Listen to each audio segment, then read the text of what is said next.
I am the Tofu Golem. Please enjoy the video. You begin by enabling core services. Unlock your iPhone, turn on Bluetooth and Wi-Fi, and make sure the laptop uses the same network. Once done, plug a USB cable if you prefer wired transfer. This forces a direct connection and speeds file moves.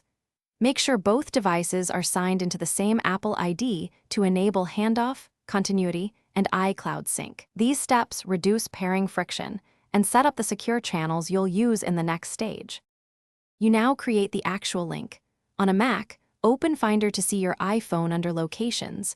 On Windows, open iTunes or Bluetooth settings to add a device.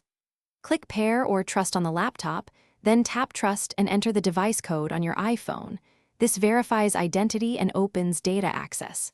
Make sure to grant permissions for photos, contacts, or file access when prompted, because without those authorizations, transfers, and continuity features like AirDrop won't function correctly. Finish by confirming the link.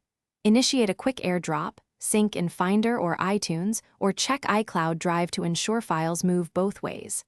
If something fails, make sure VPN or strict firewalls aren't blocking discovery. Turn them off briefly and retry.